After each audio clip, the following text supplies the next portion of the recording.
Assalamualaikum warahmatullahi wabarakatuh. Halo guys, jumpa lagi dengan Elang DM Family. Hari ini saya akan mengajar mata kuliah optimisasi yang berada di Prodi Teknik Elektro.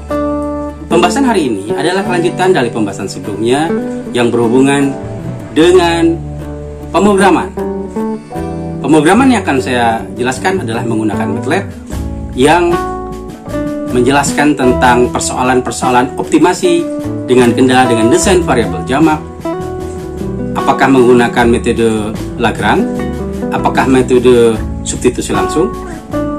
Nah, karena akan dibahas dengan menggunakan MATLAB, jangan lupa guys ya, bahwa pembahasan ini sangat penting sehingga kalian bisa menerapkannya pada kehidupan sehari-hari. Nah, kemudian akan saya lanjutkan dengan pembahasan program linear. Persoalan yang akan kita bahas berhubungan dengan pemecahan secara grafis, pemecahan persoalan dengan menggunakan substitusi dan eliminasi. Oke guys, jangan lupa ya untuk subscribe dan bunyikan loncengnya guys ya, supaya channel kami semakin berkembang. Langsung saja guys, kita mengajar dulu ya. Jadi hari ini kita akan bahas dua topik. Yang topik pertama adalah saya awalkan dulu dengan pembahasan pemrograman MATLAB ya.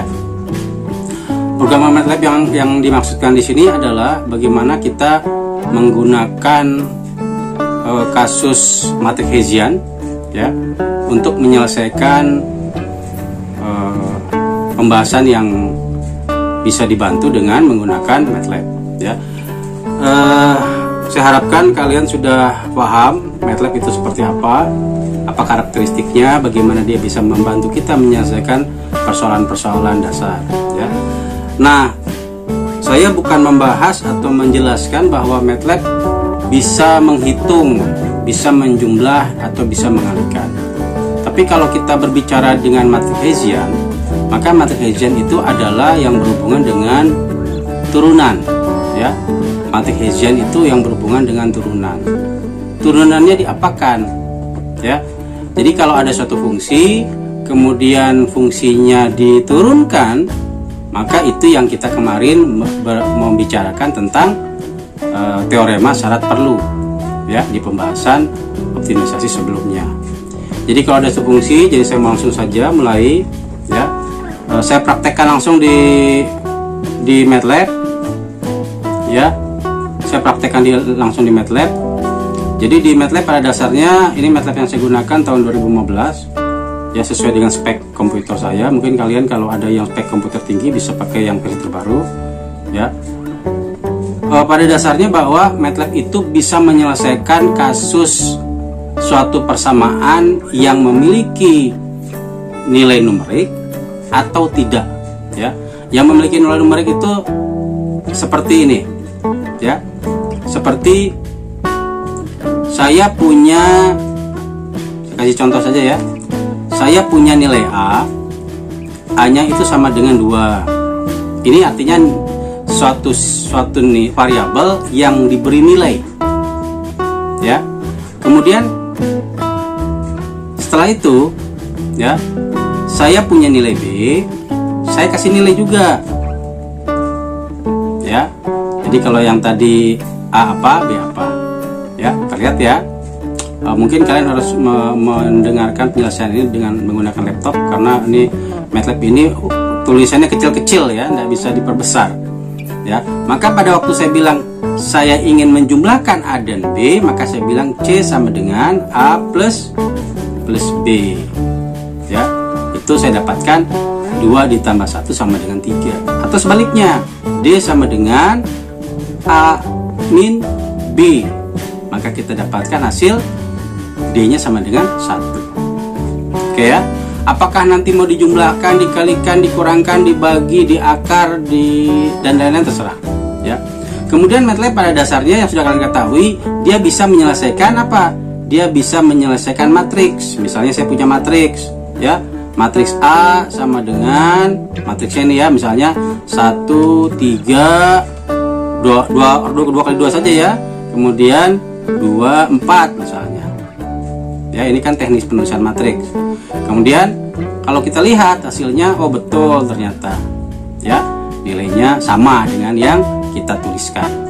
Kemudian saya punya matriks B, matriksnya ini sebagai pemisalan saja.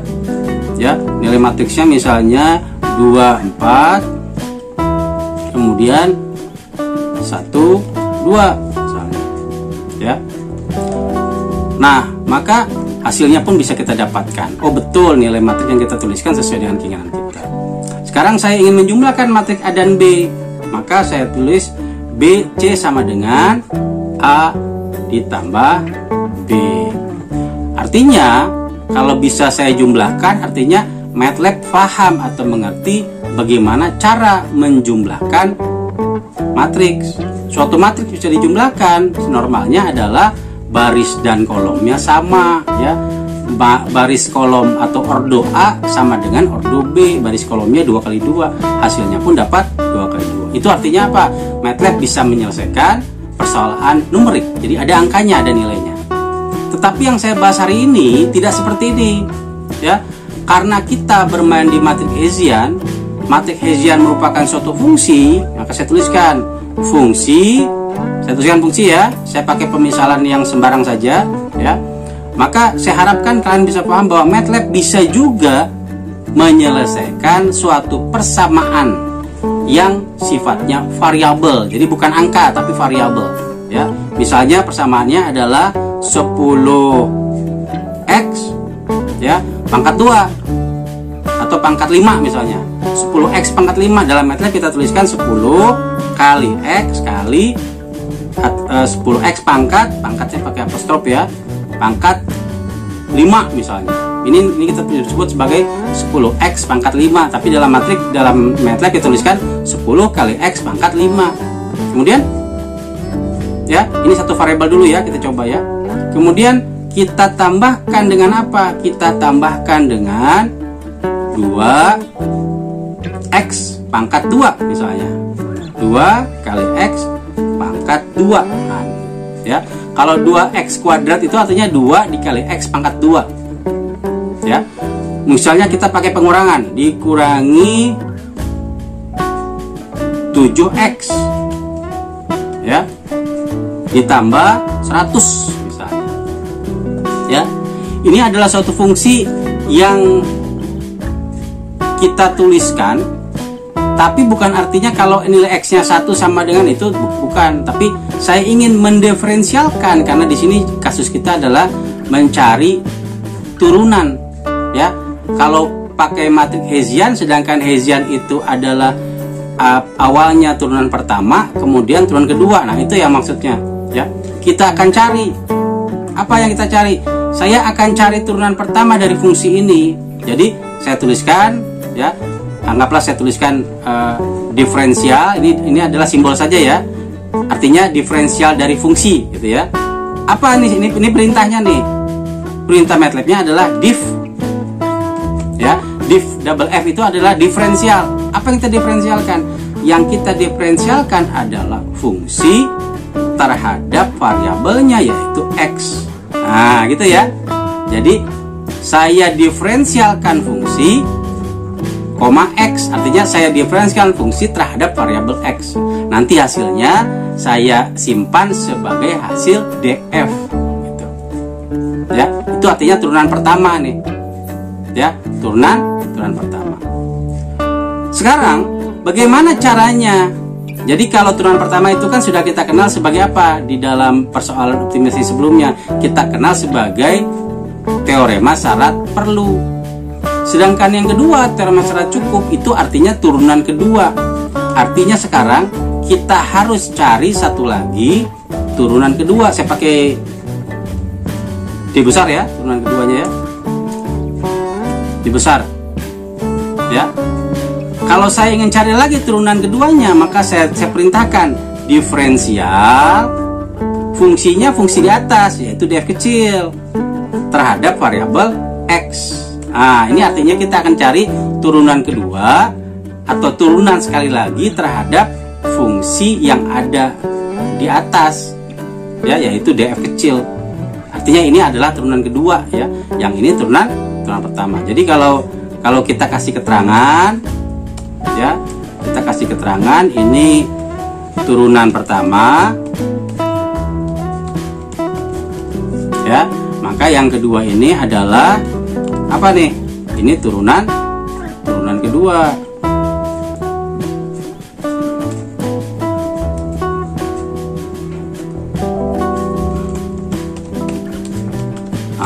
Gitu ya. Nah, sekarang kita mau tahu MATLAB bisa nggak mengeksekusinya ya. Nah, karena ini adalah simbolik bukan numerik, artinya bukan suatu angka, maka kita harus deklarasikan dulu, simbolkan dia dengan perintah apa? Perintahnya sims ya. Variabel yang mau kita turunkan apa? Variabel yang berlaku di sini adalah variabel x ya. Kenapa variabel x? Karena suatu fungsi pasti memiliki variabel, dan kebetulan variabel di sini cuma satu, yaitu variabel x. Nah, sekarang kalau kita running, ini tidak saya tekan running ya, tapi saya copy paste saja ya. Kita akan lihat nih, kita akan lihat satu-satu ya, kita akan lihat satu-satu ya. Kemudian saya paste sini ya. Nah, kalau kita melihat satu-satu, ini berurutan pertama ya, saya enter, maka kita akan dapatkan, oh ternyata ya, kalau fungsinya adalah 10x pangkat 5 ditambah 2x kuadrat min 7x plus 10, kalau saya diferensialkan kita dapat berapa? 5 kali 10 50, 50x pangkat 4 ditambah 4x min 7. Betul ya? Nah, sekarang kita coba sekali lagi, bagaimana kalau saya turunkan yang sekali lagi terhadap variabel yang sama yang kita sebut sebagai turunan kedua ya. Jadi kalau saya enter, kita dapat, jadi fungsi di atas hasilnya saya turunkan sekali lagi, kita dapatkan 4 kali 50 200, 200x pangkat 4 plus 4 ya, 200x pangkat 3 plus 4. Itu ya. Ini contoh yang paling sederhana nih. Nah, sekarang nanti kita akan mencari masing-masing ya. Kita akan mencari masing-masing. Nah, karena kita akan mencari persamaan yang lebih complicated ya, membentuk suatu fungsi, dan ini nanti tujuannya adalah mencari variabel yang tidak cuma x saja, bisa x1 x2 ya, atau x, y, z. Nah, kita coba ya yang variabelnya lebih dari satu ya. Nah, kita siapkan nih sim, tapi belum kita isi apa variabelnya. Nah, sekarang kita tuliskan dulu fungsinya ya. Kita tuliskan dulu fungsinya f ya, f. Karena variabelnya ini lebih dari satu ya, fungsinya lebih dari satu, dan kita buat agak sulit soalnya nih ya. Kita buat agak sulit ya, karena MATLAB yang hitung kan, bukan kita kan, maka boleh kita buat soalnya sulit. Misalnya saya mau buat fungsi yang nanti hasilnya ternyata fungsi ada akar ya. Saya tuliskannya gini, dalam kurung ya,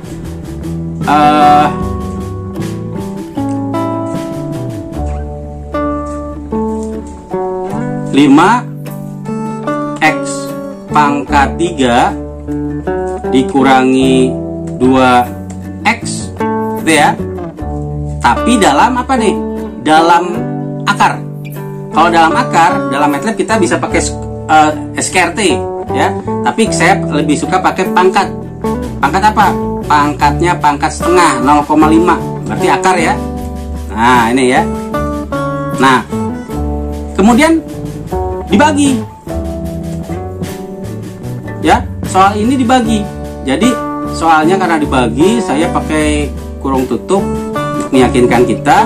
Bagi ya, dibagi dengan pangkat juga nantinya, akar juga gitu ya. Jadi saya tuliskan misalnya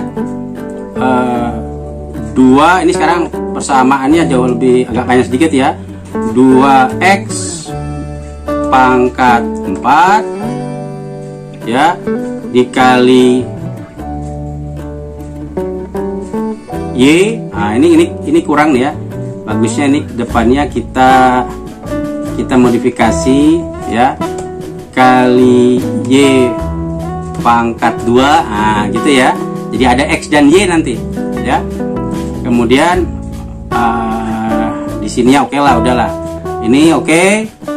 Pangkatnya 1 dikurangi 10x Y ya.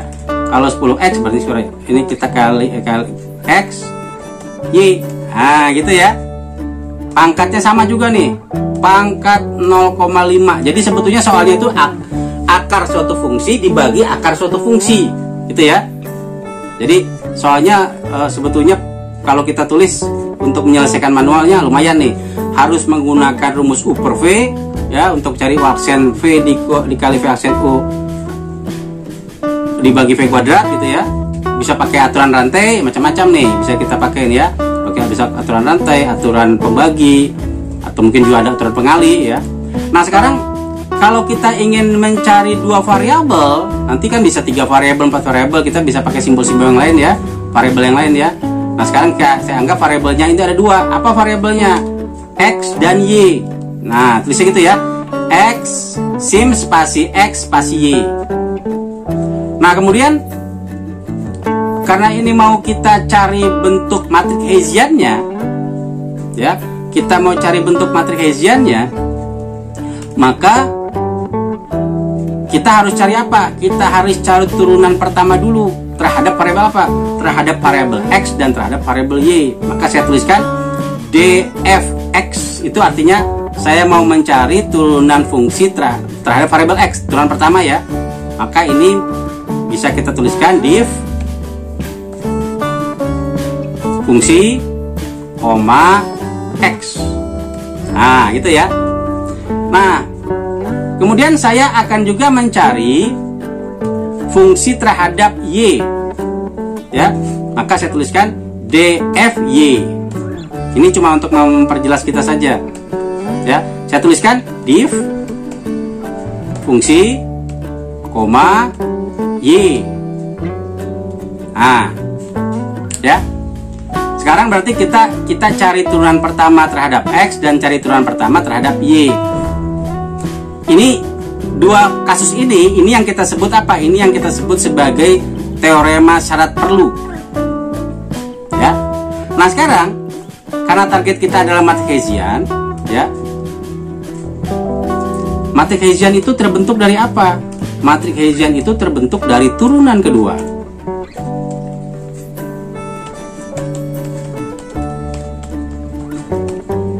Nah ya, sehingga kita harus cari apa? Kita harus cari turunan kedua yang bervariasi. Ya, misalnya saya tuliskan, saya pakai itu saja, pakai baris kolom ya, baris kolom. Jadi kan kalian biar bisa nge-link atau dengan perjalanan kita sebelumnya. Jadi saya tuliskan J, kecil-kecil saja ya, J11. J11 apa? J11 itu sebetulnya turunan kedua ya terhadap variabel yang ada. Kalau di sini kan terhadap X, maka sekali lagi kita harus turunkan dia terhadap X. Maka saya tuliskan div ya. Yang kita turunkan adalah yang di depan sini simbolnya, yaitu dfx terhadap variabel X. Nah, maka ini kita sebut sebagai J11 itu adalah turunan kedua terhadap variabel X, atau yang pertama terhadap variabel X, kemudian sekali lagi terhadap variabel X, itu J11. Berarti ada J12. J12 adalah yang pertama terhadap X, kemudian yang kedua terhadap X. Maka saya tuliskan div ya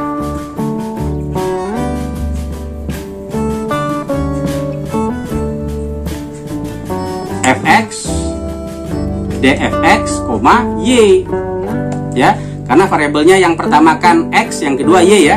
Kalau kita dalam pembelajaran kita kan pakai X1, X2, X3 dan seterusnya, tapi kita cuma pakai X dan Y saja.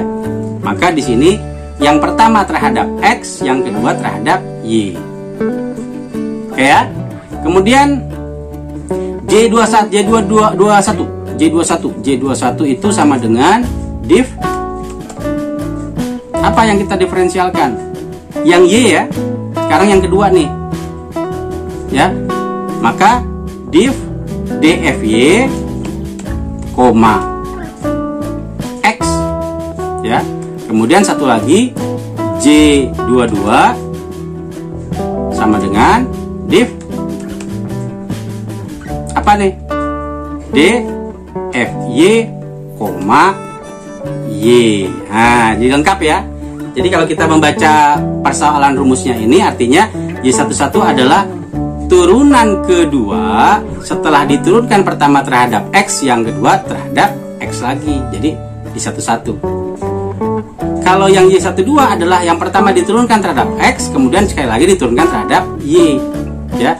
Y21 adalah yang pertama diturunkan terhadap Y, kemudian yang kedua terhadap X. Kalau J22 adalah yang pertama terhadap Y, yang kedua terhadap Y. Oke ya, udah dapat nih oleh kita nih.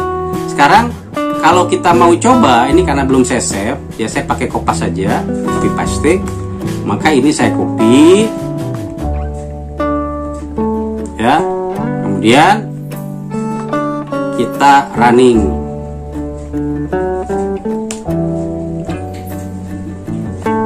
Wah, persamaannya ya panjang sekali ternyata hasilnya. Karena persamaannya panjang ya, maka wajib bagi kita untuk apa? Untuk sederhanakan ya. MATLAB punya kemampuan untuk menyederhanakan ya. Maka bagaimana caranya? Kita sederhanakan. Perintahnya ada. Apa perintahnya? Simplify ya. Jadi saya tuliskan J11 sama dengan simplify, simple artinya ya, sederhanakan, simplify apa? J11. Jadi saya akan menyederhanakan J11 tapi saya simpan kembali sebagai nama yang sama, gitu ya artinya ya. Nah, apakah semuanya mau kita sederhanakan? Ya, kita sederhanakan. Jadi di sini saya pakai copy paste saja biar cepat. Nanti tinggal kita ganti simbol-simbol yang berhubungan ya. Ada 4 kan?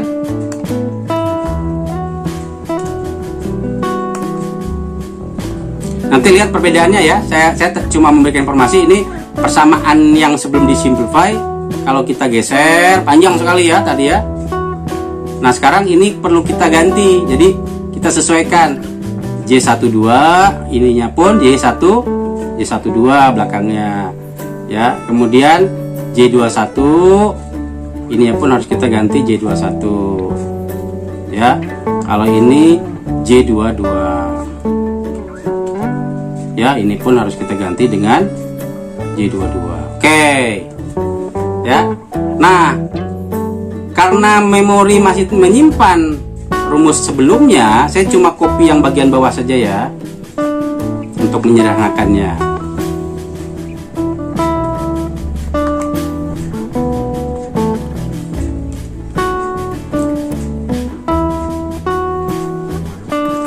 Ya, ini sebagai pembanding saja ya. J22. Nah, sekarang saya geser ke atas J22 sebelumnya. Sebelum disederhanakan J22 ini panjang nih, ini J22 ya, lihat. J22 ini panjang nih. Sampai ke ujung layar kalau saya geser juga masih ada. Ini baru setengah nih. Saya geser lagi nih. Nah, ini 2,5 hampir 3 layar. Ya. Tapi kalian melihat setelah kita simplify, jadi simplify itu adalah menyederhanakan perintahnya. Kita perintahkan MATLAB untuk menyederhanakan suatu persamaan yang masih kita anggap belum sederhana. Pak, apakah simplify bisa kita lakukan berkali-kali? Bisa. Ya, misal ini ya, J22 sebagai acuannya kita lihat, oh dia dari sekian hasilnya sampai sini. Maka kalau saya simplify sekali lagi, saya copy lagi, ya. Kalau dia berubah, maka itu adalah yang terakhir, penyederhanaan yang terakhir. Tapi kalau dia tidak lagi berubah, artinya panjangnya sekian saja, maka itu sudah sederhana. Maka kalau saya lihat, ya, tadi panjangnya sekian sama nih, oh berarti itu sudah sederhana. Ya, artinya simplify cuma kita perlu lakukan berapa kali? Sekali saja cukup. Ya, Itu simplify. Nah sekarang karena hasil MATLAB-nya sudah ada, ya, simplify-nya sudah ada. Ini bentuknya tapi persamaan ya. Maka sebetulnya di pembelajaran diferensial kalau kita mau teruskan, kalau tidak berhubungan dengan materi Hessian kita, itu artinya kita bisa lakukan turunan seberapa banyak, ya. Kalian bisa ketahui bahwa suatu fungsi itu bisa dikalikan, ada fungsi pengali yang diturunkan, ada fungsi pembagi yang diturunkan, ada fungsi trigonometri gitu ya, macam-macam ya. Itu semua bisa kita tuliskan di MATLAB dan bisa menyelesaikan masalah. Ya. Nah, sekarang karena kita mau mengumpulkannya menjadi suatu data, ya, suatu data, maka kita harus membuat dia menjadi apa? Menjadi suatu matriks. Saya jadikan matriks ya. Jadi J sama dengan matriksnya adalah J11, ya, J12, J21, J22. Ini matriksnya nih. Ya, kalau kita mau lihat hasil matriksnya ya kita tinggal kopas aja, pindahkan ke bawah. Ini karena saya tidak save ya. Jadi tidak bisa di running. Kalau kita save baru bisa running. Ya. Nah, ini hasilnya nih. Ya, bahwa matriksnya ini kalau sudah dikumpulkan dalam satu matriks, nilainya dapat, ya. Nilainya kita bisa dapatkan. Sekarang bagaimana caranya bila nilai ekstrimnya diperoleh? Nah, kan persoalannya kita mau tahu apa? Kita mau tahu matriks Hessian itu kan nanti perlu dicari baris kolom 1,1 dan perlu dicari determinannya. Betul ya? Perlu dicari determinannya. Maka caranya adalah hasil running tadi, J tadi ini, ya, saya ambil, saya copy nih dari hasil di command window. Setelah itu, setelah di copy, pindahkan ke editor. Kita edit untuk apa? Untuk kita hitung. Nah, tadi kan simbol yang kita dapatkan, nanti hasil simbol ini kita edit. Ya, ini bentuk yang sama ya, saya copy. Kemudian karena bentuk matriks itu cuma ada tutup buka dan kurung buka dan kurung tutup. Maka kita harus edit nih. Dengan cara apa? Saya naikkan ke atas, ya, tekan backspace, naikkan ke atas. Ini ada pembuka ya, tapi di sini tidak ada nih. Jadi kita buang saja ini. Kemudian pindahkan ke bagian belakang. Pindahkan ke bagian belakang. Ya, di sini pun sama. Yang atas tidak ada, tapi yang belaling bawah ada, karena matrik itu terdiri dari satu buka dan satu tutup. Ya. Nah, kalaulah kita anggap, nih saya katakan ya, kalaulah kita anggap nilai ekstrimnya diperoleh sehingga X-nya dapat, Y-nya dapat. Ini kita kondisikan saja ya, pemisalan saja. Maka kita tuliskan ya, dari data ini misal saja ya, saya tuliskan misal. Misal nilai ekstrim diperoleh.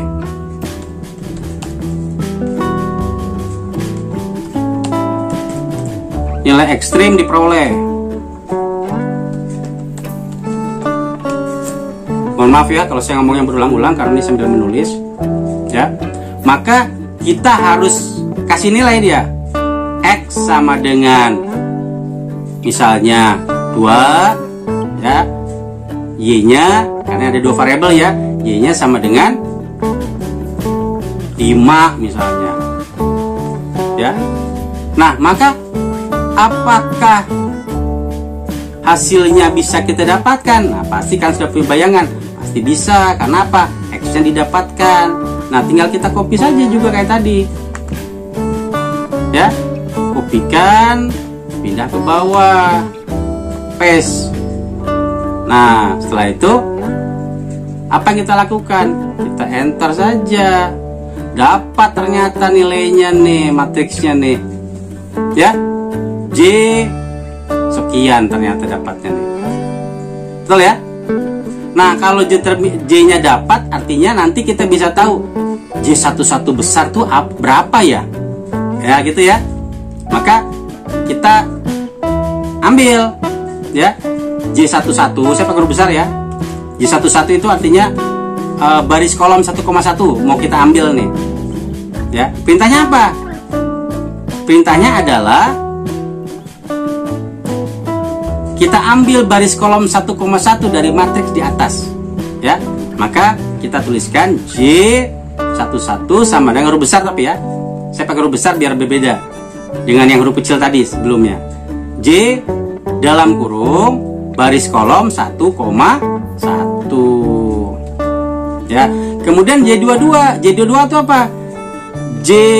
Bukan J2, determinan dari J ya. Saya tulis DJ lah gitu ya, determinan. Maka perintahnya apa? Determinan, biasa saja, determinan dari matriks J besar, huruf besar ya. Maka kita kasih keterangan, misalnya keterangannya adalah determinan dari matriks Hessian. Oke, ya. Nah, karena nilainya ada, tadi sudah ada, ya, maka ini saya cuma copy yang bagian bawah saja, ya. Kemudian kita run, ya. Kemudian kita lihat hasilnya, dapat oleh kita.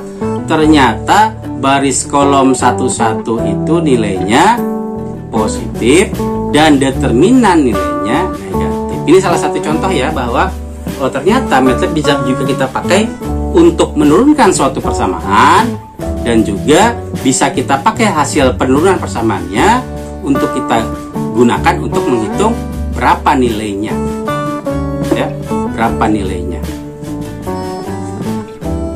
Oke ya, sehingga contoh pemrograman MATLAB untuk matriks Hessian bisa membantu kalian untuk menyelesaikan persoalan-persoalan, ya, perhitungan-perhitungan yang sulit. Ini walaupun contoh soalnya ini sebetulnya nampak tidak sulit, ternyata hasil turunannya jadi lumayan ya, karena menggunakan akar tadi ya. Oke ya. Nah, saya kira itu sudah cukup pembahasan MATLAB-nya. Silakan kalian kembangkan ke arah yang lebih baik, dan cara menurunkan suatu persamaan fungsi, diturunkankah, diintegralkankah ya. MATLAB juga bisa mengintegral macam-macam ya, jadi fungsi matematis. Ya, saya panduannya ini nih, buku ini nih ya, buku MATLAB. Jadi pernah juga saya sharekan kepada kalian, ada user guide MATLAB, ya, silakan dibaca, di dalamnya pun sama saja ya. Nah, kemudian kita akan masuk ke pembahasan berikutnya. Jadi pembahasan berikutnya saya gunakan buku ini ya nanti ya, setelah MATLAB ini selesai saya gunakan ini nih bukunya nih, Operation Reset ya. Nanti filenya ada saya itu kan, cuma filenya bukan file PDF ini ya, tapi yang saya kondisikan ya. Saya keluar dulu, nanti kita masuk kepada buku ini ya, buku pembahasan Operational Reset ini.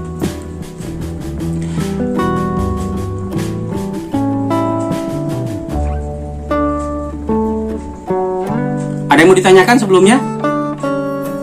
Kalau ada yang mau ditanyakan bisa kita bahas dulu masalah pemrograman. Nanti baru kita masuk lanjutkan materi baru, karena materi baru ini buku baru ya. Ada satu buku lagi yang akan kita bahas setelah, sebetulnya ini target setelah UTS ini buku ini memang ya.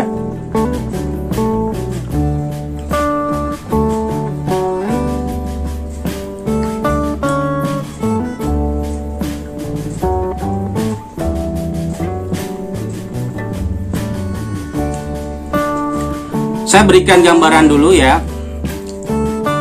Ini adalah salah satu contoh ya, bab. Jadi ada dua bab ya yang kita akan bahas di buku ini, yaitu bab 2 dan bab 3 ya. Bab 2 dan bab 3. Jadi buku ini judulnya Operation Reset, model-model pengambilan keputusan ya. Targetnya di buku ini kita akan belajar sampai metode simplex. Jadi ada metode lagi ya. Kalau bab 2 ini sudah kalian kenal sebetulnya, di mana, di sekolah umum ya. Di sekolah umum sudah kalian kenal buku ini nih, ya. Masalah ini, program linier. Karena itu tadi saya katakan bahwa pembahasan kita di pertemuan awal itu persoalan non linier, karena pangkatnya suatu fungsinya berpangkat, ya. Fungsinya ada multivariabel lagi. Nah, kalau program linier itu tidak berpangkat, walaupun sama-sama multivariabel juga, ya. Contoh sehari-hari yang bisa kalian ketahui itu normalnya misalnya seorang anak ingin membeli makanan, misalnya makanan A, makanan B, makanan C, nah gitu ya. Kemudian dia punya uang sekian, berapa banyak sih dia bisa beli makanan A, berapa banyak dia pengen beli makanan B, dan C, dan kayak gitu ya. Itu kita sebut sebagai program linier. Ya. Nah, penyelesaian program linier secara umum nanti bisa kita selesaikan dengan menggunakan metode grafis. Metode grafis punya kelemahan. Karena apa? Karena cuma bisa menyelesaikan dengan menggunakan gambar. Gambarnya secara 2 dimensi, artinya dia cuma bisa menyelesaikan 2 variabel, ya. Kalau lebih nggak bisa. Maka kalau lebih, maka kita bisa pakai metode yang lain, yaitu menggunakan metode substitusi eliminasi, ya. Metode substitusi eliminasi. Nah, pembahasan berlanjut, ya. Bila fungsinya mempunyai banyak kendala atau banyak constraint, maka akan kita bahas dengan menggunakan metode lanjutan yang kita sebut sebagai metode simplex, ya, metode simplex. Jadi kalau kalian bandingkan dengan pembahasan kita metode Lagrange, apa sih kehebatan metode Lagrange? Metode Lagrange bisa menyelesaikan multivariabel dan bisa menyelesaikan banyak fungsi kendala yang ada di dalam suatu persoalan, ya. Nah, kalau di linear itu simplex, ya, metode simplex. Jadi goal kita di akhir kita adalah metode simplex yang akan kita bahas. Nah, ini pembahasannya saya perlihatkan saja dulu, ya, bukunya ini. Ya, ini bukunya saya kondisikan, ya, bukan PDF, tapi saya scan dan saya PDF-kan, ya. Sangat membantu kalian untuk memiliki, karena buku ini saya dapatkan di Bandung, ya. Bandung kan banyak toko buku, banyak loakan. Nah, itu membantu kita sekali kalau kita lagi cari jalan-jalan, ternyata ada buku bagus, kita beli saja, ya. Ternyata bermanfaat. Nah, sekarang bentuknya seperti apa sih, ya? Karena gini, kalau saya nanti share buku bahan ini, silakan kalian pelajari, ya. Nanti kita akan lebih fokus berlatih soal, ya, berlatih soal. Prinsip dasarnya adalah, nanti saya masuk lagi ke ini, ya, saya masuk lagi ke PowerPoint, ya, sehingga kalian bisa lihat seperti apa sih pembahasan kita.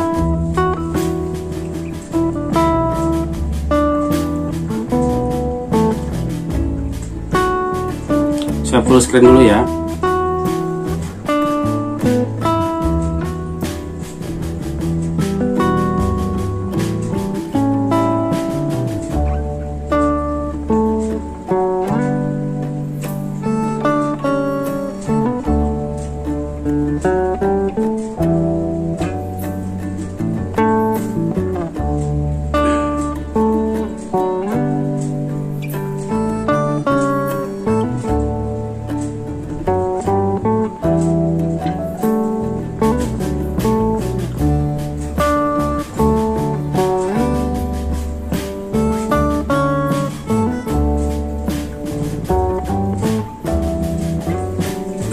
Lama ya nih full screen-nya, karena bukan MATLAB, ya. MATLAB itu perlu memori besar dan MATLAB masih terbuka, ya.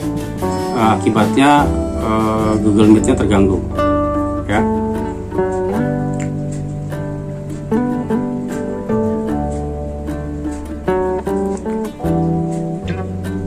Oke, masih kecil, ya, saya besarkan dulu biar full screen-nya betul-betul full, ya, nggak setengah layar. Nah, sekarang lebih jelas ya. Sudah terlihat kan? Gimana yang lainnya terlihat? Terlihat, Pak. Oke. Nah, ini bab 2 itu bab 2 yang berasal dari buku ini ya, bukan artinya kita masuk bab 2 yang dulu, bukan. Ya. Nah, persoalan program linear saya jelaskan dulu, itu sebetulnya mirip dengan pembahasan sebelumnya. Ada fungsi objektif, ada fungsi kendala gitu ya. Tetapi karena kita menggunakan literatur baru, maka saya sedikit membuat aturan yang sedikit berbeda ya. Karena nama yang digunakan di buku ini ya. Di program linear variabelnya itu tidak ada pangkat. Jadi misalnya fx ya sama dengan 2x1 ditambah 3x2. Artinya x-nya itu tidak ada pangkatnya, maka itu masuk dalam persoalan apa? Persoalan linear. Tetapi kalau non linear itu misalnya gini, fx bar sama dengan x1 kuadrat plus x2 kuadrat. Nah, itu persoalan apa? Non linear. Ya. Nah, sekarang kalau kita lihat bentuk formula atau bentuk fungsi objektif yang kita sebut sebagai formula, itu sebetulnya berasal dari apa? Berasal dari suatu masalah yang dirumuskan menjadi persamaan matematis. Ya.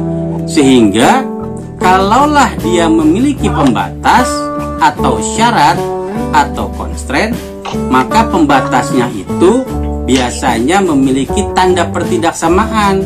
Apakah tandanya lebih besar sama dengan, lebih kecil sama dengan, lebih besar saja atau lebih kecil saja. Ya. Nah, sekarang kalau kita lihat ya, di program linear, kalau dulu kita kenal ada desain variabel, tapi di sini kita pakai sesuatu yang mudah saja ya. Kita bilang kita pakai variabel.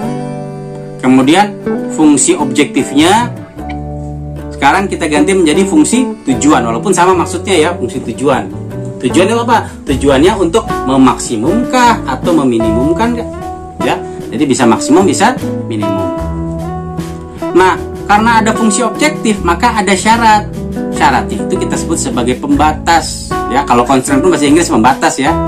Yang kita sebut syarat, pembatas, constraint itu sebenarnya sama maksudnya ya. Kalau di dalam persamaan sebelumnya kita kenal sebagai GX, itu fungsi kendala. Ya, kalau di sini kita pakai pembatas. Ya. Misalnya ada suatu fungsi dengan nilai tertentu, pembatasnya apa? X1-nya harus positif, X2-nya harus positif, itu pemisalannya. Apabila fungsi objektifnya diketahui. Misalnya X1 plus X2 lebih besar sama dengan 0. Ya. X1-nya lebih kecil min 5, lebih kecil 5, X2-nya lebih besar 100 misalnya. Ini contoh saja ya. Nah, maka model program linear itu selalu berhubungan dengan kalau kita punya masalah, bagaimana cara menyelesaikannya? Biar bisa kita selesaikan, maka harus kita buat formulanya. Tetapi ternyata masalah yang berhubungan dengan linear itu biasanya soal cerita.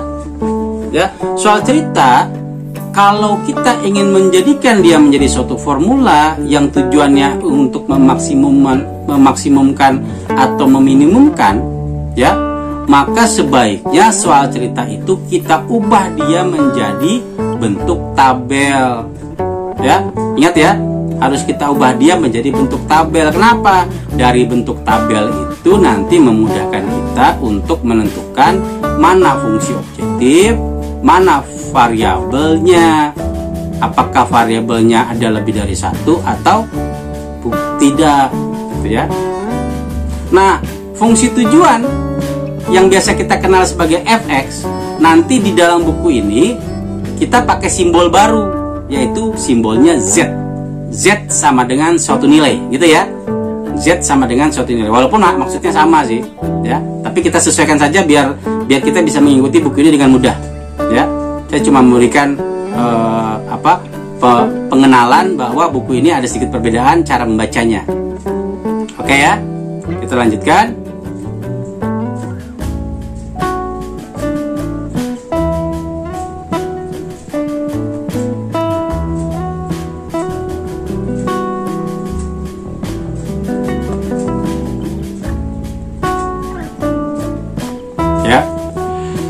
sekarang apa sih yang berhubungan dengan persoalan-persoalan program linear?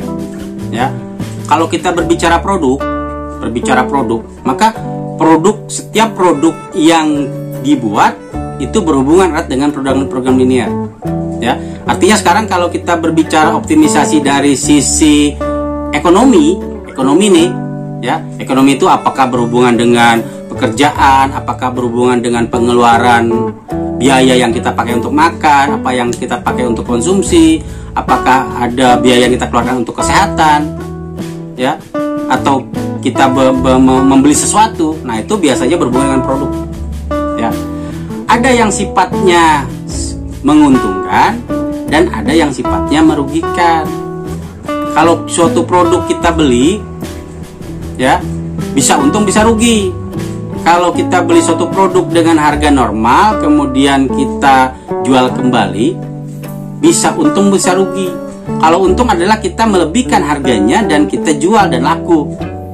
Tetapi rugi apabila sudah kita beli produk, kemudian produknya tidak bisa kita jual, artinya mengendap. Bisa juga kita jual lebih murah, gitu, itu rugi.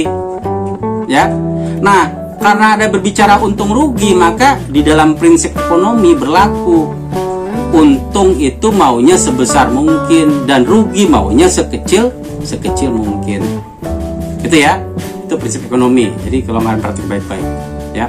Nah, sekarang kalau kita berbicara tentang fasilitas, ya, tempat usaha, peralatan kerja, ya, sama seperti hal-hal yang sifat bisnis. Misalnya orang ingin membuat suatu usaha, maka dia perlu tempat untuk usaha.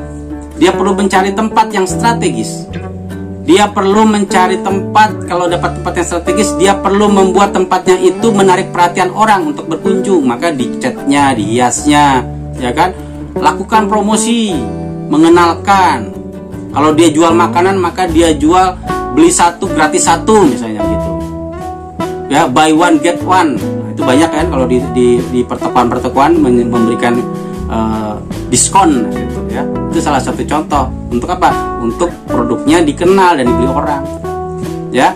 Kemudian kalau kita berbicara tenaga kerja, maka pada waktu kita berbicara tenaga kerja, banyak pengusaha yang selalu, ya, lebih baik membayar tenaga kerja lebih murah kalau dibandingkan ada yang mahal, gitu. Ya, itu normal. Kenapa? Karena mereka mau mencari untung lebih besar, ya.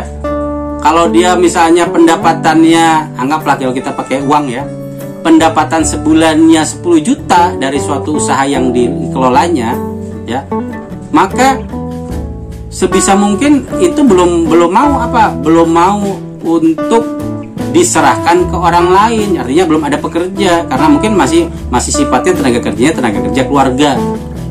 Tapi kalau pendapatannya sudah 100 juta per bulan, maka pasti dia perlu tenaga kerja, ya. Seperti apa? 100 juta itu rumah makan besar, ya. Rumah makan besar itu keuntungan satu harinya saja bisa belasan juta, hitung saja kalau kali 30. Maka karena itulah dia perlu apa? Perlu banyak tenaga kerja. Apakah yang berhubungan dengan bagian resepsionis, bagian dapur, ya, bagian cuci piring, bagian bersih, macam-macam, ya. Maka tenaga kerja memberikan skill yang berbeda, ya, pendapatan yang berbeda. Nah, sama juga dengan penggunaan listrik, air, ya. Nah, maka lumrah apabila orang menghemat pemakaian listrik. Kenapa? Karena kalau listriknya diboroskan, airnya diboroskan, artinya dipakai, nyalakan semua lampu gitu, ya, otomatis pengeluaran terhadap air dan listriknya besar. Maka seorang pengusaha merasa berkeberatan untuk itu. Jangan jauh-jauh lah, kita sendiri misalnya, kalau kalian sudah tinggal di kos, maka kalian akan lebih hemat mengeluarkan atau memakai listrik. Kenapa? Karena meteran saya meteran voucher. Kalau saya pakai lebih banyak, sama seperti telepon gitu kan, semakin kita boros, maka kita harus sering beli kuotanya, gitu ya. Kalau kita boros menggunakan listrik, maka kita harus beli lagi vouchernya, ya, kalau pakai SIM voucher. Kalau kita boros pakai air, maka bulan depan kita bayar air jauh lebih mahal, gitu ya. Artinya pengeluarannya tetap tapi pendapatannya tetap tapi pengeluarannya lebih besar. Sama dengan akomodasi, ya. Jadi hal-hal ini semua ini berada di dekat kita. Apakah bidang kesehatan, tunjangan, pembelian barang, itu semuanya itu berada di sekitar kita, ya. Karena itu saya katakan masalah program linear itu adalah hal yang perlu juga kita pertimbangkan. Tidak cuma persoalan mendesain suatu bangunan. Kalau mendesain suatu bangunan itu pembahasan kita sebelumnya di sebelum UTS. Nah, karena kita berbicara untung rugi, ya, maka untung itu ada yang kita sebut dengan positif, ya, ada yang untungnya plus minus, ada yang pengeluarannya plus, ada yang pengeluarannya minus. Nah, itu pakai bahasa kiasan ya sebetulnya, ya. Untung banyak misalnya, biasanya untungnya Rp1.000, tapi karena dia melakukan promosi sosial media kah, ya, masukin iklan ke koran kah, maka ternyata yang awalnya cuma untung 1.000 jadi 100.000. Wah, berapa kali lipat itu? Apalagi kalau untungnya sampai 1 juta, gitu ya. Nah, sama pada waktu dia melakukan pengeluaran, maka apa yang harus dilakukan supaya airnya hemat? Apa yang dilakukan supaya listriknya hemat? Ya, apa yang kita lakukan supaya pengeluaran bulanan kita tidak terlalu banyak? Ya, kalau bisa kita ada saving. Misalnya kalau saya gaji 100%, maka saya pakailah 70% dan 30% saya saving. Jadi itu masih hidup artinya. Kalau kita pendapatan 100% tapi pengeluarannya 150%, artinya kita setiap bulan utang 50%. Dari mana ngambil utangnya ya nggak tahu itu. Ya, ambil utangnya apakah dari pinjam gali lubang untuk lubang, gitu kan?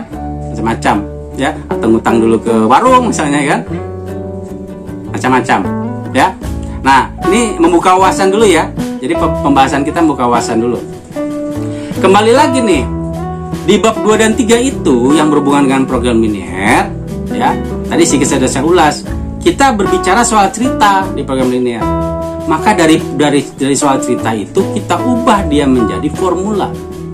Ya, kalau awalnya kita kenal fungsi objektif sebagai formula, nah sekarang kita pakai Z sebagai fungsi tujuan. Jadi kita ganti ya, walaupun maksudnya sama, fungsi objektif, fungsi tujuan.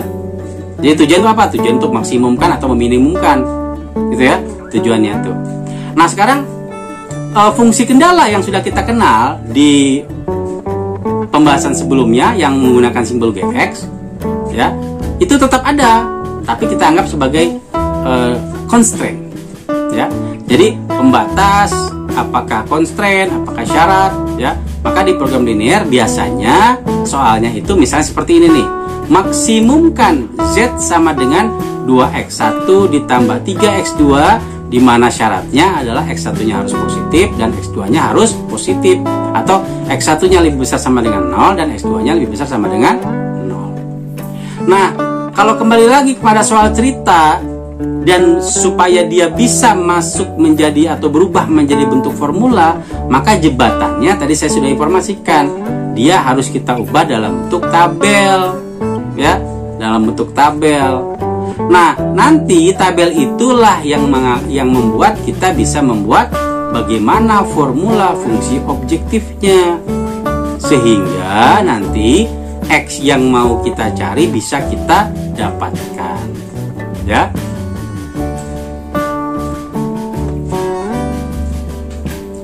Ini ada contoh nih ya.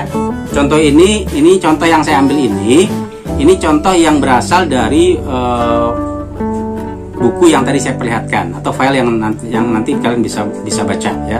Nanti saya harapkan kalian tolong membaca materi itu di bab 2 ya, dibaca saja dulu ya. Nanti kita akan banyak bermain latihan soal ya, pembahasan lebih karena pembahasan latihan soal ini sangat penting bagi kita supaya bisa membuka wawasan kalian, membuka cara pikir ya. Soalnya cukup panjang. PT Sayang Anak memproduksi 2 jenis mainan yang terbuat dari kayu yang berupa boneka dan kereta api.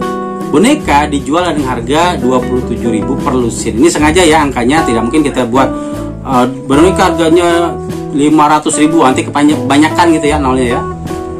Ini dalam buku ini memang dikecilkan. 27.000 per lusin, yang setiap lusinnya memerlukan biaya material sebesar 10.000 serta biaya tenaga kerja sebesar 14.000 ya. Kemudian yang kedua, boneka kereta api. Tadi boneka ya, sekarang kereta api. Kereta api yang dijual seharga 21.000 per lusin memerlukan biaya material sebesar 9.000 dan biaya tenaga kerja sebesar 10.000. Untuk membuat boneka dan kereta api ini diperlukan dua kelompok tenaga kerja, yaitu tukang kayu dan tukang poles. Setiap lusin boneka memerlukan 2 jam pemolesan dan 1 jam pekerjaan kayu. Sedangkan setiap lusin kereta api memerlukan 1 jam pemolesan dan 1 jam pekerjaan kayu. Meskipun pada setiap minggunya perusahaan ini dapat memenuhi seluruh material yang diperlukan, jam kerja yang tersedia hanya ada 100 jam untuk pemolesan dan 80 jam untuk pekerjaan kayu. Dari pengamatan pasar selama ini, dapat dikatakan bahwa kebutuhan akan kereta api tidak terbatas, tetapi untuk boneka tidak lebih dari 40 lusin yang terjual setiap minggunya. Bagaimanakah formulasi dari persoalan di atas untuk mengetahui berapa lusin mainan masing-masing yang harus dibuat setiap minggu agar diperoleh keuntungan maksimum? Nah gitu ya. Ini soal cerita nih. Soal cerita ini panjang. Maka kalau kalian punya kemampuan menalar, memahami soal cerita ini, tidak masalah. Pak, saya tidak mau pakai tabel, silahkan ya. Saya langsung Pak, bisa Pak. Oh, silakan, itu lebih baik sebetulnya ya. Artinya tingkat kemampuan daya pikir kita jauh lebih nangkap dengan suatu persoalan. Tapi kalau tidak bisa, silakan kalian buat apa? Kalian buat cara seperti saya nih, dikasih tanda warna yang sama, harga, biaya gitu ya. Nah, sehingga ada lagi yang lebih lengkap yang tadi saya katakan. Buatlah tabel. Jadi soal ini kita ubah dalam bentuk tabel yang sederhana, yang menurut kalian itu bisa membantu kalian membuat apa? Membuat formulanya. Karena tujuan kita di sini adalah membuat formula. Ya. Tujuan kita membuat formula. Ya. Nah, sekarang kalau kita punya soal seperti ini, ya. Kalau kita punya soal seperti ini, maka kita coba pilah-pilah atau kita buat ringkasan. Jadi kita coba buat ringkasan ya. Z sama dengan keuntungan penjualan. Terus ada hubungannya dengan biaya produksi. Ada hubungannya dengan biaya tenaga kerja. Gitu ya, kalau di sini kan ada kalimatnya ya. Membutuhkan biaya gitu. Kita pilah-pilah. Nah, kemudian apa sih yang dibuat? Yang dibuat itu berhubungan dengan dua produk, yaitu yang saya kasih warna yang berbeda nih, boneka dan kereta api. Maka boneka kita anggap X1, kereta api kita anggap X2, maka itu adalah variabelnya. Ya, variabel yang berhubungan dengan apa? Variabel yang berhubungan dengan persoalan yang akan kita bahas. Ya. Nah, kemudian kalau kita berbicara tabel, ini saya mundur dulu ya ke sini ya. Berbicara tabel nih. Nah, tabel itu ternyata pada waktu kita pilah-pilah ini membuat kita jauh lebih mudah memahami suatu masalah. Ya, ada produknya adalah boneka X1 dan kereta api X2 tadi sudah kita misalkan ya. Kemudian kalau ada hubungan dengan harga jual, boneka 27.000, kereta api 21.000. Harga jualnya per buah. Nah, artinya kalau kita berbicara keuntungan, seberapa banyak boneka bisa kita jual, seberapa banyak kereta api bisa kita jual, maka itulah yang kita sebut sebagai keuntungan, gitu ya. Gitu ya, kita sebut sebagai keuntungan. Nah, kemudian bahannya ada nilainya. Kalau bahan untuk boneka perlu 10.000, kalau kereta api perlu 9.000. Ya, kemudian kalau tenaga kerja untuk boneka perlu 14.000, untuk kereta api perlu 10.000 misalnya ya. Nah, bahan dan tenaga kerja itu masuk skup apa tuh? Itu masuk bagian pengeluaran, karena sesuatu yang dikeluarkan. Jadi kalau pengusaha ingin buat suatu produk pasti ada bahan yang dibeli kan. bahan yang dibeli itu pengeluaran, tenaga kerja yang dibayar itu pengeluaran, ya. Maka Z kita sebut sebagai keuntungannya, ya. Saya mundur lagi, ya. Nah sekarang kalau kita perhatikan, kalau tadi dikatakan bahwa harga jualnya ada 27.000 untuk boneka dan 21.000 untuk kereta api, maka Z-nya itu apa? Z-nya sama dengan 27.000 X1 ditambah 20.000 X2. Artinya X1 dan X2 itu adalah berapa banyak nanti dia bisa bisa jual boneka, dan berapa banyak dia bisa menjual atau membuat kereta api, gitu ya. Nah, kalau nilainya besar, ini untung saya soalnya tuh kan dia cuma puluhan ribu saja. Maka seribuannya ini bisa kita saving dulu ya, kita keluarkan dulu. Maka soalnya bisa jadi lebih mudah, yaitu 27X1 ditambah 21X2 dengan catatan nanti kita hasilnya kita terakhir baru kita kalikan lagi dengan 10.000 dengan 1.000 ya. Ini pengecilan nilai ya. Nah, kalau kita berbicara material ini hubungannya dengan apa? 10.000 X1, lihat ya 10.000 X1 di sini. Ya. Dengan yang warna biru kedua. Material kan, yang satu yang kret boneka perlu 10.000 untuk material, yang kedua adalah 9.000. Berarti 10.000 X1 ditambah 9.000 X2 bisa kita ubah menjadi 10 X1 ditambah 9 X2. Sama seperti tadi. Ya, 10.000-nya disimpan. Kemudian kalau hubungan dengan tenaga kerja, lihat tenaga kerja, biaya tenaga kerja yang atas 14.000, yang bawah 10.000, maka tuliskan oleh kita 10.000 X1 ditambah 10.000 X2. Itu ya. Nah, itu salah satu contoh ya, salah satu contoh kita memahami suatu soal. Di sini di kasus kita ini adalah kita cuma diminta untuk mencari formulasi agar kita bisa dapatkan keuntungan maksimum. Ya. Pak, bisa tidak Pak nilai ini nih kita buat 2,7 dengan 2,1? Boleh, asal pengalinya berapa? Pengalinya 10.000 gitu ya. Pak, boleh nggak nilainya tetap seperti ini? Silahkan, nggak ada masalah, asal jangan lupa ya, kalau sudah kita hitung semuanya, misalnya setelah kita hitung nanti kita dapatkan, oh ternyata Pak X-nya itu dapatnya 2 Pak, X3 nya dapatnya 5. Tapi jangan lupa harus kita kalikan dengan nilai sebelumnya, yaitu 1.000. Berarti kalau 5 jadi 5.000, kalau dapat 2 berarti 2.000, kalau dapat 20 jadi 20.000, kayak gitu ya. Harus kita kalikan kembali. Ya, jangan sampai enggak. Nah, kemudian kalau kita coba lihat ya, ya. Sedikit gambaran ya untuk masuk ke metode simplex nanti. Di bab 3 itu bab 2 tadi ya. Di bab 3 apa yang kita akan bahas? Kita akan bahas tentang pemecahan. Jadi bab 2 itu semua berhubungan dengan mencari formula. Ya. Kita cuma diminta mencari formula, tapi bab 3 ini kita akan diminta untuk bagaimana kita bisa memecahkan persoalannya. Jadi untuk mendapatkan hasil, karena itu tadi saya katakan kita sebetulnya di sekolah menengah sudah loh belajar yang ini nih, ya, metode grafis, metode substitusi eliminasi. Metode grafis itu pakai sumbu X dan Y kalau variabelnya X dan Y, atau kita pakai X1 dan X2, ya, atau kita pakai Z1 dan Z2. Itu tetap bidangnya 2 sumbu ya. Karena 2 sumbu itulah maka grafis cuma bisa menyelesaikan 2 variabel saja. Kalau 3 variabel sudah nggak bisa, ya. Maka solusi selanjutnya adalah menggunakan substitusi eliminasi. Jadi bisa dikombinasikan ya, bisa sendiri, bisa substitusi sendiri, bisa eliminasi sendiri, atau kita kombinasikan substitusi eliminasi. Nah, kalau variabelnya banyak, nah ini variabel banyak ya.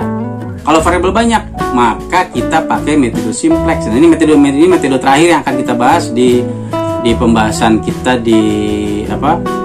setelah ini selesai semua. Ya, setelah sampai grafis, substitusi eliminasi, yang baru kita simplex. Ya. Nah, metode grafis seperti apa? Metode grafis itu ya sama dengan pembahasan yang sebelumnya pernah kalian dapatkan di sekolah menengah, ya, sebagai gambaran lah.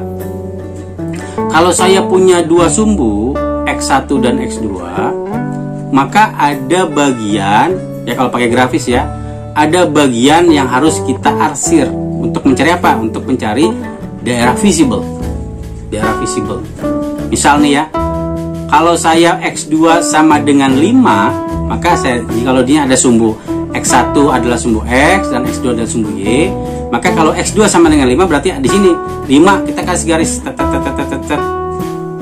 ya. Kemudian kalau X2-nya lebih besar dari 2, kalau lebih besar dari 2 berarti apa? Garisnya arsirannya ke atas, ya. Arsirannya mana? Ke atas. Nah, sekarang kalau saya punya X1 lebih besar 10, maka kemana arsirannya? Kalau kita buat di sumbu X1 kasih nilai 10, kemudian kita tarik garis, maka arsiran ke arah kanan itulah yang kita sebut sebagai, yang warna ini ya, warna kuning ya, itu adalah X1 lebih besar 10. Kalau lebih besar sama dengan artinya dia masih menempel di garis itu. Ya, ini ingat pembahasan matematika di semester awal ya. Kalau dia X1 lebih kecil sama dengan 10, berarti arsirannya mana? Arsirannya ke arah kiri. Itu ya. Jadi kalau lebih besar ke arah atas, kalau yang ini ya, kalau pada sumbu Y, kalau lebih kecil ke arah bawah. Kalau untuk sumbu X atau di X1, kalau lebih besar ke arah kanan, kalau lebih kecil ke arah kiri. Arsiran seperti itu. Sehingga pada waktu kita berbicara daerah visible, ini yang ke bawah ya, daerah visible. Kalau saya punya suatu fungsi, jangan dianggaplah kita punya pembatas. Ini pembatas ya. Misalnya kita anggap pertama X1 lebih kecil sama dengan 3, X2 lebih kecil sama 3. Ini kita tarik dulu garis X3 nih. Karena lebih kecil sama dengan 3, maka arsirannya mana? Arsirannya ke bawah yang warna biru. Ya. Kalau X1 lebih kecil sama dengan 5, maka ada di sini X5 ya. Kita tarik ke atas. Karena lebih kecil, maka kita geser ke arah arsir ke arah sebelah kiri. Ya. Kalau X2 lebih besar 0, maka dari 0 ya X2 nih ya. X2 nih 0. Kita kemana arsirannya? Kita arsir dia ke arah kanan.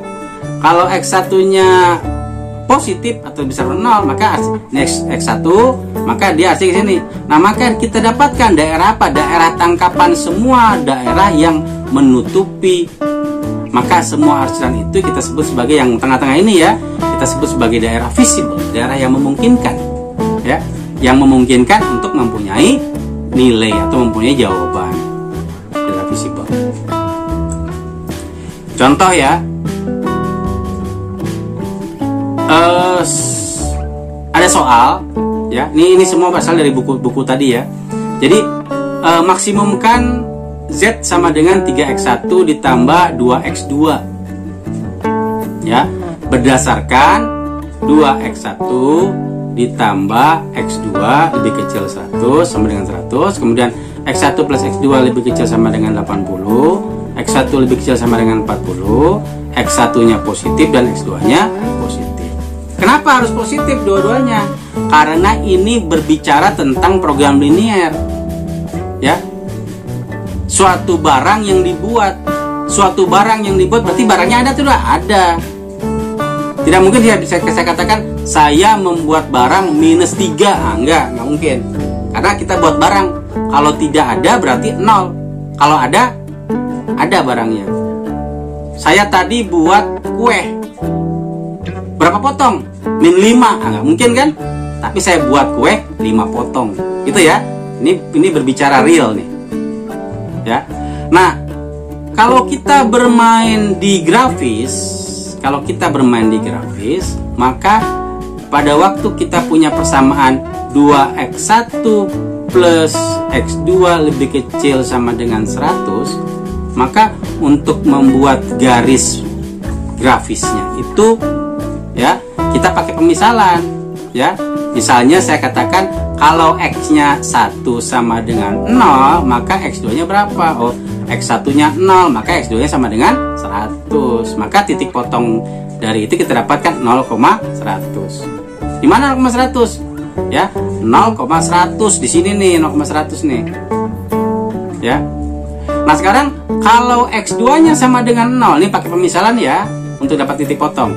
Kalau X2-nya sama dengan 0, maka ini X2 ya, maka X1-nya berapa? X1-nya adalah 100 per 2 atau 50. Maka koordinatnya kita dapatkan 50,0. Jadi 100-nya di sini dia akan kita tarik garis sampai yang berpotongan di berapa?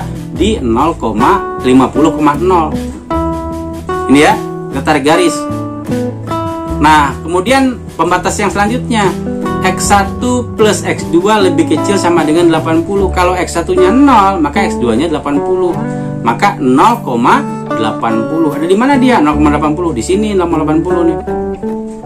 Ya. Kalau X2-nya sama dengan 0, X1-nya sama dengan 80. Maka kita tarik garis. Yang 80 dengan 80 kita tarik garis ya. Nah, maka kita dapat titik potong antara dua persamaan. Nah, kita lanjutkan karena pembatasnya masih ada. X1 lebih kecil sama dengan 40, maka 40 kita tarik garis ke atas, set ke atas ya. Maka kita arsir. Nah, sebisa mungkin setelah kita tarik garis kita arsir ya, sesuai dengan nilai pembatas yang ada, apakah lebih besar sama dengan atau lebih kecil sama dengan. Ya, kalau lebih kecil sama dengan berarti arsirannya ke arah kiri atau ke arah bawah. Ya. Kecuali yang positif, yang lebih besar, nah baru ke arah kanan ya, sehingga bentuk arsirannya itu bisa kita dapatkan nih ya, bentuk arsirannya tuh daerah visible, kita sebut sebagai daerah visible. Jadi daerah visible itu dari sini, ini ya yang saya kasih kotak ini ya, huruf tebal, ini adalah daerah visible, daerah arsiran. Walaupun semuanya ada arsiran, tapi arsiran yang saling berhubungan itu yang bagian ini. Nah, sekarang kita cari garis tangan, karena kalau kita pakai grafis maka kita perlu garis tangan. Garis tangan itu dapat dari mana? Garis tangan itu kita dapatkan dari fungsi tujuan, yaitu Z sama dengan 3x1 plus 2x2. Bagaimana cara mencari garis tangan? Ya, garis tangan itu adalah kita ambil persamaannya 3x1 plus 2x2, kemudian kita kalikan nilai konstantanya. 3 dikali 2 berapa? 6. Nah, kita pakai pemisalan. Kalau X1-nya 0, X2-nya berapa? Oh, X2-nya 3. Kalau X2-nya 0, X1-nya berapa? X2-nya 5. Maka kita dapatkan 0,3 dan 2,0. Di mana garisnya? Di sini. Yang garis putus-putus ini ya. Kita tarik garis putus-putus. Garis putus-putus itu disebut sebagai garis tangan. Setelah itu, kita pakai garis tangan itu untuk kita geser. Karena dia mencari nilai maksimum, maka kita geser ke atas pelan-pelan, sejajar ya. Maka titik potong terjauh yang kita dapatkan itu kita sebut sebagai nilai optimalnya. Gitu ya, kalau berhubungan dengan maksimum. Oke ya. Jadi cuma pengulangan saja, walaupun kalian sudah paham ya, dia pada pembahasan di sekolah menengah. Ini pengulangan saja, tapi mungkin dengan format variabel yang berbeda. Kalau di sekolah menengah kan kita pakai XY ya, ini kita pakai X1, X2. Ya. Nah, saya ingatkan kembali ya tentang pemanfaat tabel. Jadi tabel itu membantu kita, mempermudah kita dari soal cerita untuk masuk kepada formula. Karena apa? Setelah formula kita dapatkan, kita harus pecahkan dia. Nanti di bab 3 ya, kita persilakan. Jadi formula salah mengakibatkan hasilnya salah. Maka carilah formula yang benar. Ya, apakah nanti mau diselesaikan dengan solusi grafis atau substitusi eliminasi atau nanti mati simplex, itu lain soal ya, tergantung masalahnya dulu. Oke ya, ini perlu diperhatikan.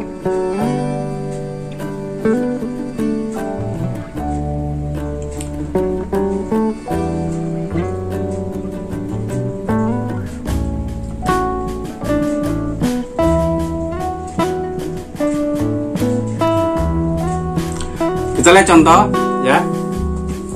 Perusahaan membuat dua produk, yaitu produk A dan B.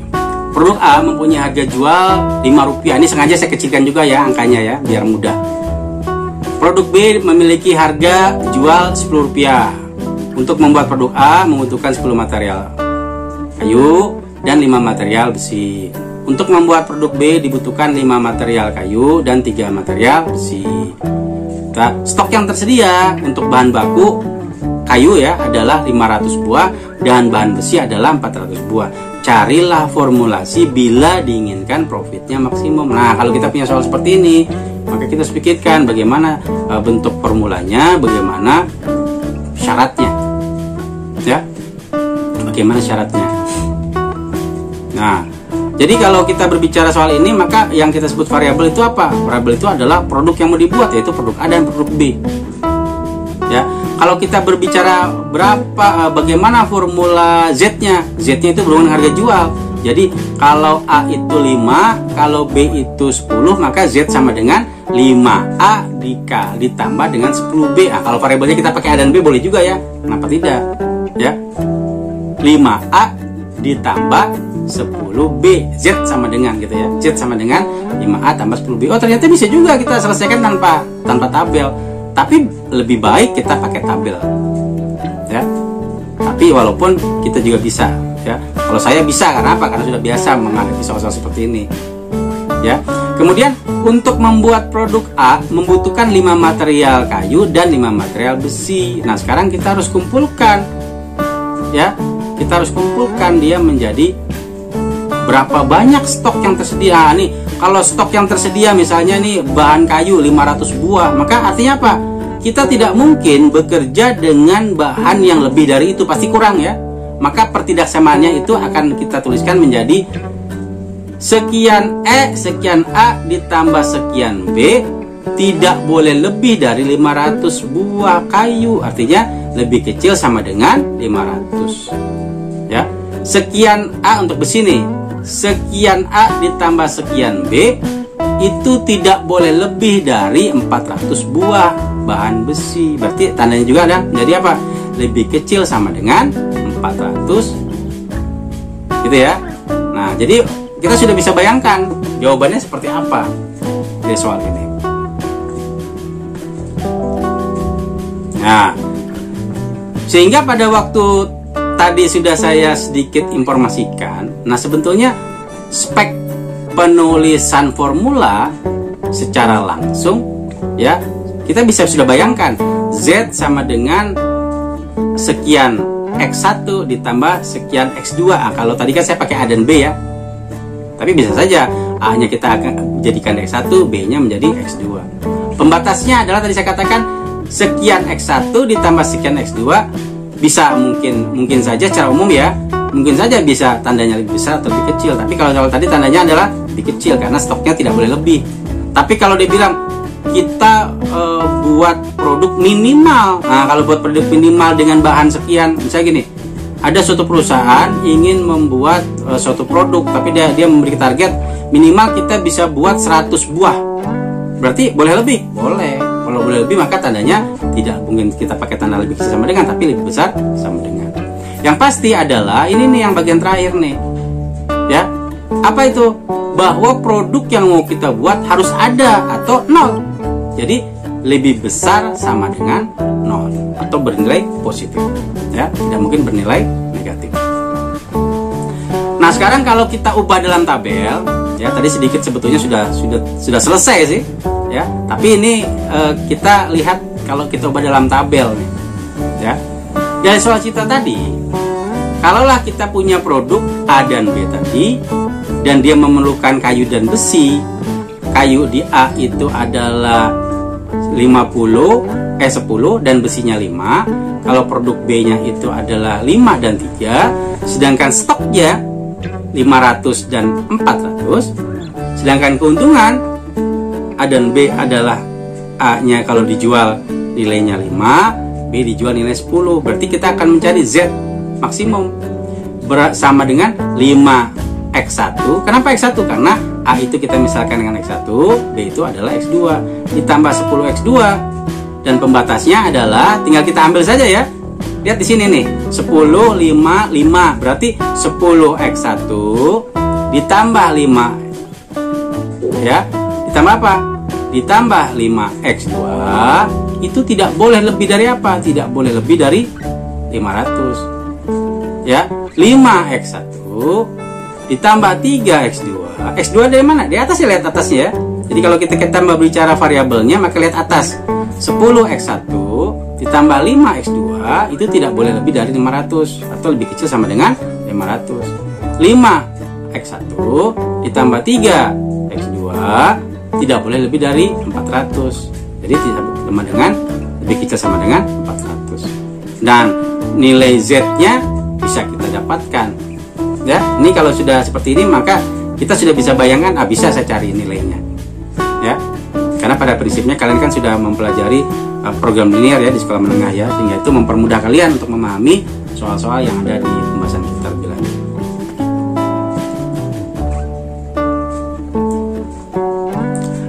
Kemudian kita lihat di